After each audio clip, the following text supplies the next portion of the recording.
Assalamualaikum Pak. Waalaikumsalam warahmatullahi wabarakatuh. Pun dangu nih Pak. Nggih, kinten-kinten gangsal Ustaz. Nggih. Saking mundi nih. Menika saking Ustaz, saking Jalan Palagan KM 10 tepat Sleman Utara nih. Sleman Utara nggih. Oh, tepatnya kampungnya itu Ngetiran, Kelurahan Sariharjo, Ngaglik. Oh, gimana ini? Ada masalah apa? Ini ada sedikit masalah Ustaz karena saya orang awam. Ini kemarin sore saya baru belajar semua Pak. Ya, didatangi oleh seorang pembantu orang kaya itu. Jadi beliau itu menyerahkan uang pada saya 1.500.000 untuk fidyah 1 bulan untuk seorang. Ini saya bingung mau dibagikan uang atau dicarikan apa ini, saya nggak tahu. Ini mohon Ustadz untuk bisa memberikan ya solusi sesuai dengan syariat kita yang benar, karena saya ini orang awam. Atas sebabnya katakan saya kaulah khairan. Beliau sudah sepuh begitu ya? Sudah sepuh, sudah lemah memang, sudah lemah. Iya. Jadi begini Pak, tadi fidyahnya dalam bentuk Bapak dititipi uang senilai 1,5 juta. Iya. Secara hukum fidyah itu harus dalam bentuk makanan. Oh, gitu. Jadi dia tidak bisa dalam bentuk uang. Karena Allah Subhanahu wa taala sebut fidyah itu dengan ta'amu miskin. Jadi Allah berfirman di surat Al-Baqarah, wa 'alal ladzina yutiqunahu fidyatun ta'amu miskin. Orang-orang yang tidak mampu berpuasa, maka dia membayar fidyah dalam bentuk ta'amu miskin, makanan untuk orang miskin. Karena Allah sudah tentukan bentuknya ta'amu miskin, makanan untuk orang miskin, maka fidyah itu tidak bisa dalam bentuk yang lain. Jadi fidyah tidak boleh dalam bentuk makanan atau dalam bentuk misalnya benda-benda atau barang atau buku misalnya nggak bisa, atau pakaian nggak bisa. Karena itu para ulama memahami bahwasanya dalam fidyah kaidah yang dipakai itu sejenis dengan masalah pembayaran kafaroh. Oh, kafaroh ya. Denda ya. Sumpah. Kafaroh sumpah. Orang yang melanggar sumpah, Allah Subhanahu wa taala wajibkan untuk membayar kafaroh dengan beberapa pilihan. Di antaranya adalah it'amu asyarati masakina min awsati ma tut'imuna ahlikum. Memberi makan sejumlah 10 orang miskin dengan standar makanan yang sering dipakai untuk keluarga. Gitu. Sehingga sejenis dengan itu pula untuk masalah pembayaran fidyah harus dalam bentuk makanan. Kemudian tadi kita atau Bapak dititipi uang 1.500.000. Ya, itu untuk fidyah bulan kapan ya Pak? Ya, untuk Ramadan tahun kemarin atau bagaimana? Ini, Ramadan tahun ini. Iya. Sementara kita sekarang baru masuk di pertama Ramadan. Berarti begini, untuk 2 Ramadan sampai akhir Ramadan belum ada kepastian apakah bapaknya itu nanti puasa ataukah kondisinya bagaimana. Iya. Nah, kita perlu luruskan begini. Jadi dalam pembayaran fidyah itu ada syarat fidyah baru boleh dibayarkan apabila sebabnya ada. Iya. Sebagaimana kafaroh itu baru boleh ditunaikan jika sebabnya ada. Orang misalnya melanggar sumpah. Orang melanggar sumpah, atau ketika ada orang yang bersumpah, dia tidak bisa kemudian saya bayar kafaroh dulu. Kemudian nanti saya langgar. Tapi yang betul adalah dia langgar sumpah, karena sebab adanya melanggar sumpah, maka dia bayar kafaroh. Seperti itu pula ketika ada orang yang dia tidak puasa karena udzur. Kemudian dia ingin membayar fidyah. Ketika di awal Ramadan dia belum bisa membayar fidyah untuk hari-hari Ramadan yang belum dia jalani. Kenapa? Karena sebab dia tidak melaksanakan puasa di hari itu belum ada. Iya. Karena itu kita sarankan pembayaran fidyah tadi ditunda sampai akhir Ramadan. Jadi caranya bisa misalnya dibayarkan pas awal Syawal. Atau bisa juga ditunda sampai Ramadan berikutnya. Karena batasan pembayaran fidyah itu sebagaimana qadha.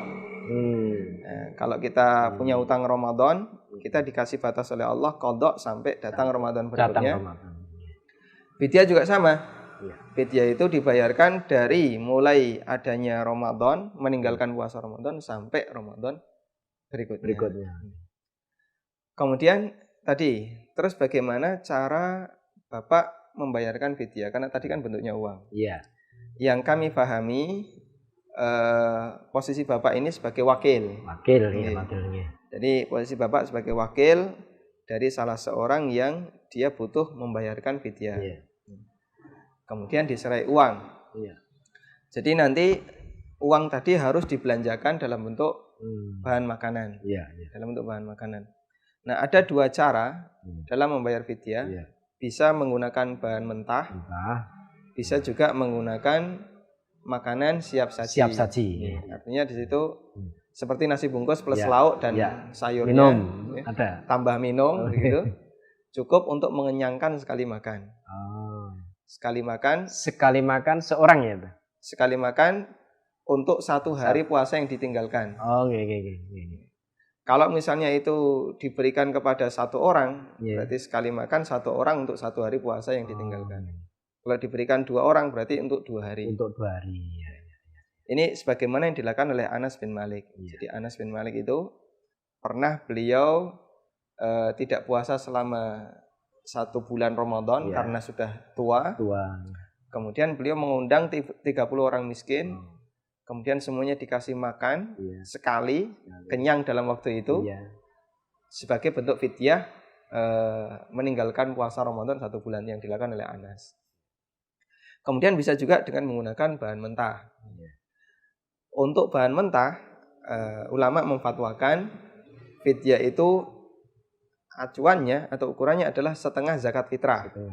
Kalau fitrah yang ada di tempat kita biasanya kurang lebih mungkin 2,5 sampai 3 kilo. 2,5 atau 3 kilo ya. Ya. Biar lebih gampang diparo, kita genapkan saja 3 kilo. Ya. Berarti kalau fitrah 3 kilo, fidyahnya 1,5. Ya. Nanti kita bisa gunakan selama 1 bulan Ramadan. Ya. Misalnya anggap 30 hari. Ya. 30 dikalikan 1,5 kilo. Ya. Terus dengan jenis beras seperti apa? Dengan jenis beras yang biasa dimakan oleh yang bersangkutan. Oh ya. Kalau beliau pakai rojo lele ya mungkin agak lebih mahal ya. Ya. Kalau C4 mungkin lebih murah. Ya. Jadi mungkin nanti Bapak bisa tanyakan ke yang bersangkutan biasanya pakai beras apa. Kemudian ulama juga menganjurkan agar tidak hanya dalam bentuk beras. Tapi ditambah misalnya lauk. Tambah lauk, misalnya dikasih telur. Atau dikasih ayam. Jadi pas ngasih itu beras misalnya 1,5 kilo plus mungkin telur 2 atau plus ayam mentah. Nah, dikasihkan ke fakir miskin. Mungkin ditambah misalnya telur, mungkin minyak. Nah, nanti kalau tambahan itu dia tidak terhitung pembayaran fidyah, tidak terhitung hanya sedekah. Sedekah saja. Kalau nilai 1,5 juta mungkin akan lebih, Pak, untuk 30 hari. Fidyah 30 ya. Sehingga mungkin masih ada uang mungkin sisa. Ada sisa itu, Ustaz ya. Nanti Bapak laporkan saja ke yang bersangkutan. Misalnya ya, ini habis untuk belanja fidyah senilai 700.000. Misalnya Bu. Nanti sisanya misalnya 800.000 bisa dilaporkan ke yang bersangkutan. Ini mau dipakai apa? Apakah untuk didonasikan dakwah atau misalnya diselipkan ke sasaran fidyah ke penerima sekaligus dikasih uang. Sebenarnya masing-masing 50.000. Sehingga di samping dia dapat bahan makanan pokok plus mereka juga dapat uang. Tapi uang ini statusnya sedekah, bukan pembayaran. Bukan fidyah. Jadi yang fidyah tadi cukup 1,5 kilo tadi ya, Tat? 1,5 kilo plus tambah lauk. Tambah lauk tadi ya. Kasih telur apa ayam begitu. Iya. Sehingga ini semakna dengan firman Allah, ta'amu miskin. Karena kan tidak mungkin orang itu makan nasi saja. Pasti mau tambah yang lain. Kalau nggak ada lauknya kurang lengkap. Biar senilai dengan itu dikasih lauk. Itu yang difatwakan beberapa ulama. Gitu. Ya, nanti mungkin lain kali saya masih banyak ini masalah karena saya belajar ngaji baru boleh dikatakan kemarin sore sehingga sekalipun sudah sama-sama Pak, umurnya kita juga sama-sama belajar. Tapi ilmunya masih TK kecil ini, nal kecil ini. Ya, terima kasih atas jawabannya. Saya aturkan terima kasih. Iya, sami-sami. Mudah-mudahan Allah akan Semoga bermanfaat. memberkahi semuanya. Nggih, nggih.